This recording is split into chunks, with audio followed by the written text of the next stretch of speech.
Question number 1, Naseem तीर सी छाती के पार गुजरे है से शायर की क्या मुराद है। तो महबूब के ना होने से नसीम यानी सुबह की ठंडी हवा शायर के सीने में तीर की तरह चुभ रही है यानी तकलीफ दे रही है। क्वेश्चन नंबर 2, मैं वो नहीं कि कोई मुझसे मिल के हो बदनाम से शायर की क्या मुराद है। तो शायर का मतलब है कि महबूब रुसवा होने यानी बदनाम होने के खौफ से शायर से मिलना तर्क ना करे, छोड़े नहीं।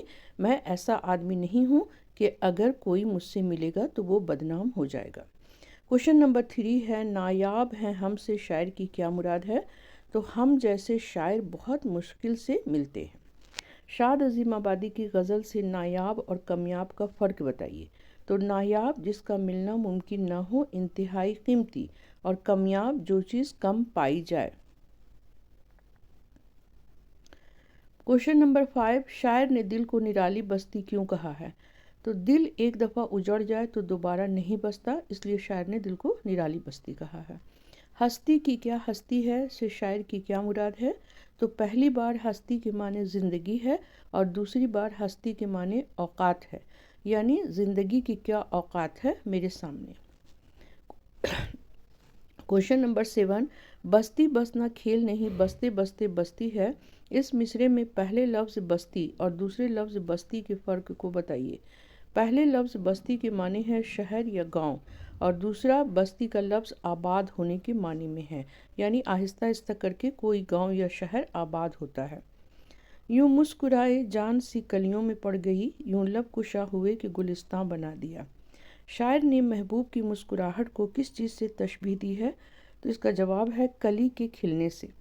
लब कुशा और गुलिस्तां के माने क्या है।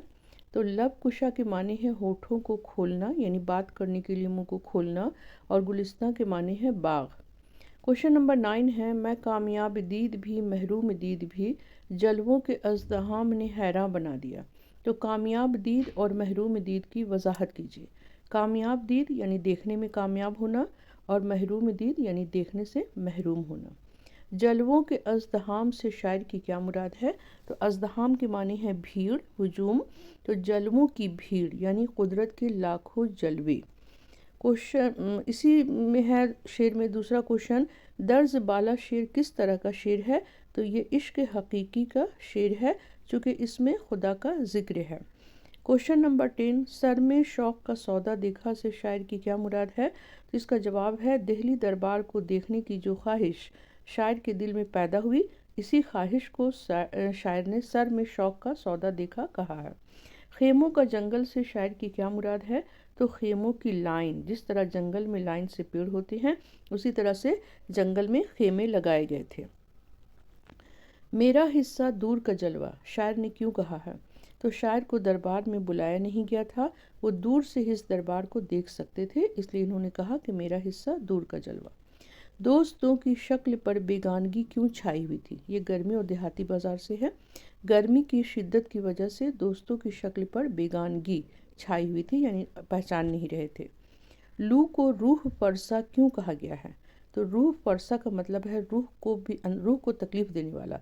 तो लू यानी चूँकि लू के थपेड़े रूह तक को हिला देते हैं, यानी इतनी तेज़ लू चलती है गर्मी के दिनों में कि वो रूह को भी तकलीफ़ देते हैं, इसलिए लू को रूह परसा कहा गया है। शाखों की हरेरी पर्दों में नगमों के ख़जाने कौन घोलता है। तो ये पपीहे घोलते हैं और ये है उद्देश्य से आने वाले बता से। लिल्लाह बता से शायर के किस एहसास का इजहार हो रहा है। तो इससे लिल्लाह बता से शायर की बेताबी और बेचैनी का इजहार हो रहा है। रुबाई में कितने मिसरे होते हैं। तो 4 मिसरे होते हैं। रुबाई का कौन कौन सा मिसरा हम काफिया होता है। तो उसका पहला, दूसरा और चौथा मिसरा हम काफिया होता है। रुबाई का कौन सा मिसरा सबसे ज़्यादा जानदार और पूरी रुबाई की जान होता है, यानी रूह होता है। तो उसका चौथा मिसरा सबसे ज़्यादा जानदार और पूरी रुबाई की जान होता है। हुस्ने अमल और रास्त गोई से क्या मुराद है। ये रुबाई है तुल्लुक चंद महरूम से लिया गया है। तो हुस्ने अमल के माने हैं अच्छे काम और रास्त गोई का मतलब है सच बोलना। दिल में फिरोतनी को जा देने से शायर की क्या मुराद है। तो दिल में आजिज़ी और इंकिसारी को जगह देना। शायर खाली ज़र्फ़ की सदा से क्या समझाना चाहता है। तो जिस तरह खाली बर्तन ज़्यादा आवाज़ करता है, उसी तरह बेवकूफ़ इंसान اپنی تعریف خود کرتا ہے۔ ظرف کے معنی برتن۔ ذوق کی غزل میں بوقت مرگ سے کیا مراد ہے؟ تو موت کے وقت۔ ابھی آئے ابھی چلے سے ذوق کی کیا مراد ہے؟ تو بہت کم دن اس دنیا میں زندہ رہے۔ Please like and subscribe my channel.